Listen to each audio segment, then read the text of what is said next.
Good morning, so back again with S-Type R, and we're continuing our journey even from what we started previously. We're looking to flush and bleed the brakes. You should note also that I have the new Tarox pads. They turned up, got them fitted, nice and easy. Just spread the pistons again, slide them in, put the pins in the rattle clip. Did that on both sides. But what I'm going to do now is I'm filming this because there's a bit of interest in this, because there's actually two bleed nipples on the Brembo calipers. And so what I'll be doing is the outer one, then the inner one, and I want to probably bleed around maximum 250, so maybe 100mm, 125mm out of each, roughly speaking. That should be fine. And the order I do it is I do it on this side. So if I was sitting in the driver's seat looking out, this would be the right hand rear. The next caliper I'd do would be the left hand rear, and then I'd come to the front right hand side, and then finally front left. And that's just because of the way the brake circuits are. So it's a little bit different from the traditional method, which says that you should start with the one furthest away from the brake reservoir and work round. I won't go through all the detail of this, but you'll notice I've got my brake bleeder out. I use this for my Project S-Type. Now you'll note that I've got around 1.5 litres of Tarox road race fluid. So this is known as a, let's have a look. Here we go. Road race Super .4 brake fluid, recommended just because it's got a higher boiling point apparently. Who knows, we'll find out when we go to test this all out at Silverstone in maybe 2 or 3 weeks time.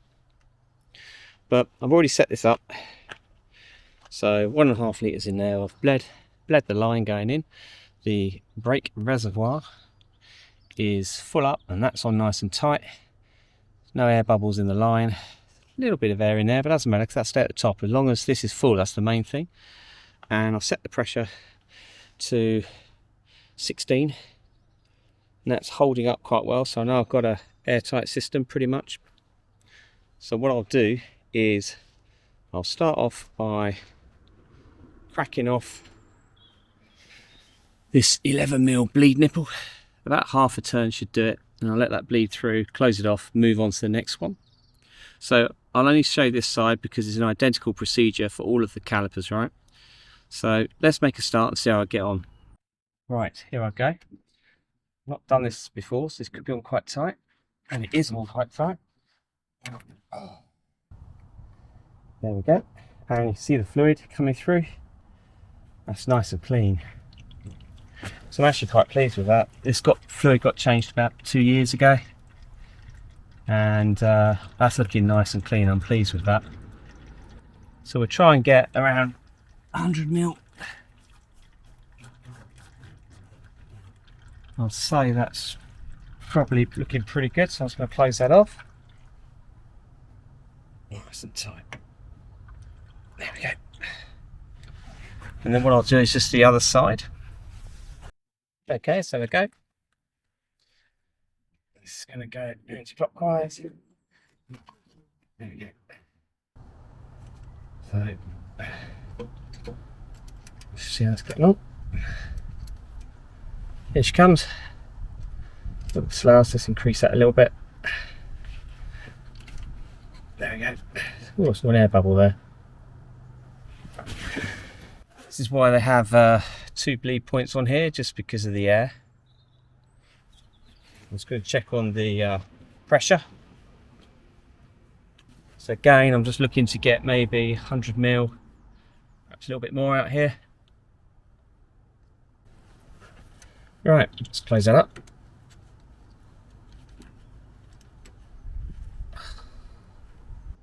And what I'll do, just making sure that it's all it's dried out, there's no spillages, because we want to check later on that these are tight enough and they're not leaking. So I want to try and get as dry as possible. Pop the cap on now, stopping any dust going on. See how much fluid we've got so far. That might be a bit shy of 250 ml, I think.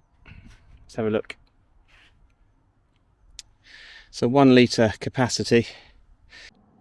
I poured the contents of this bottle, what I bled off from this caliper, into here, just to give a sense of perspective in terms of how much has come out. This is a 500 ml bottle, and I'm looking in here, and yeah, I've not bled enough off. I think I need to do the same again, and then that should be about 250.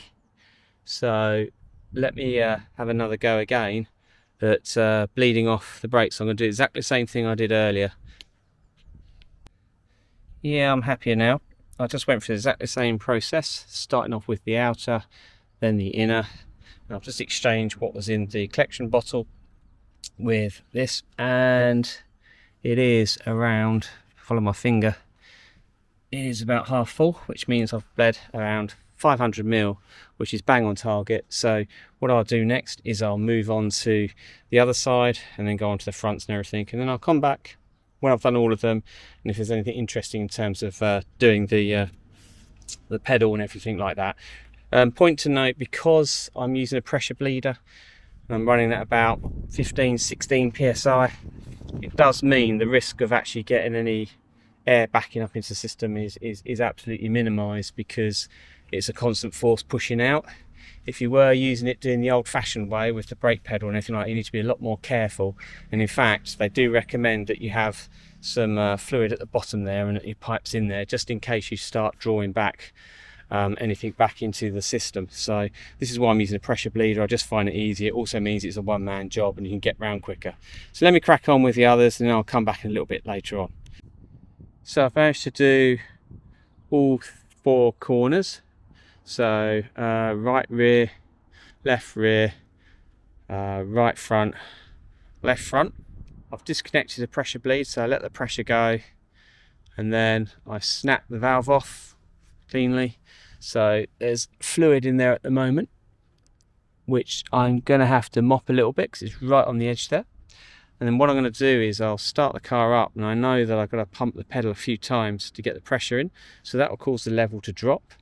And then I should be good to remove this adapter, and then afterwards, if necessary, I can either add a little bit more fluid or subtract some fluid, so draw some fluid. I've got probably a good half litre left, so I've not gone overboard with the bleeding. I probably got around 500-600 out the front either side, a little less at the back, but I'm not too worried. The fluid that's in there is actually in very good condition. It's just coming up for a couple of years old, but the majority that's in there now is the new Tarox Super.4.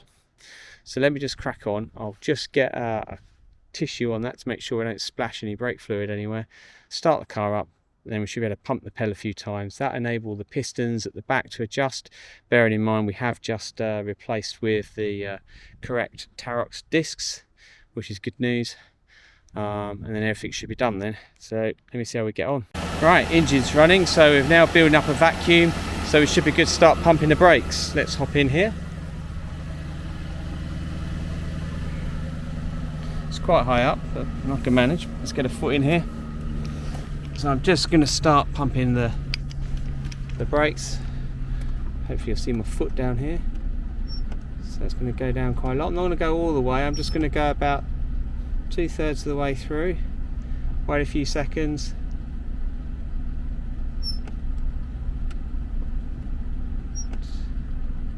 Yep, that's starting to firm up nicely. Wait for the vacuum to recover a little bit.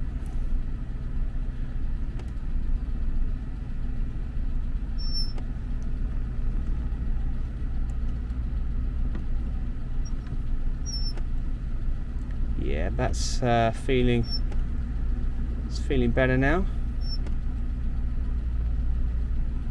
I'll go and check the reservoir level in a moment.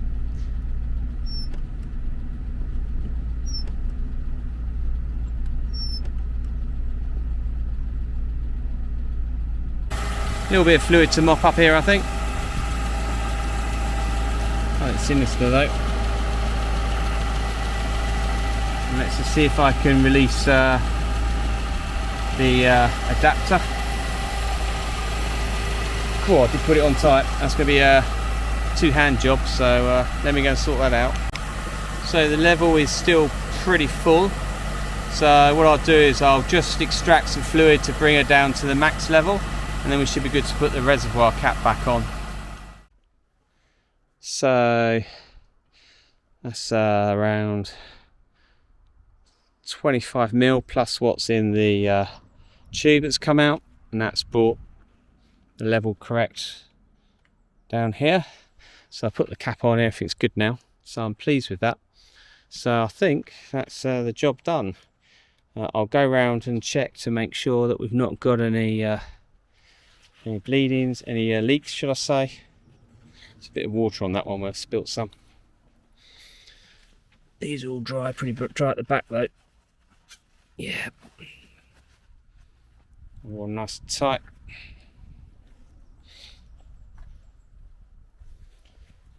Side here, nothing streaming, nothing leaking, all good. Brake pedal felt firm anyway, so it's all dry. Yep, feeling for that round here, that's all dry, that's good. What I'll do is I'll just wipe off the water in here, because that was had to be rinsed because I managed to spill brake fluid all over the caliper and I didn't want the paint to get damaged, so I should have really mopped that before I did it, but that's fine. Keep an eye on that. Make sure it doesn't leak. All good. Well, I hope you found some of that useful. If you need to look at how I set up and configure the pressure bleeder, I can link to the Project S-Type video where I go through and bleed the brakes and flush them. I do quite a lot of flushing on that because the fluid is really quite dirty, whereas on this one, the S-Type R, it's really clean, so, and uncontaminated, so that's kind of good news. So that's available. So like I say, hope you enjoyed the video. Plenty more content like this on this car and all my other cars coming along very soon. Thanks a lot.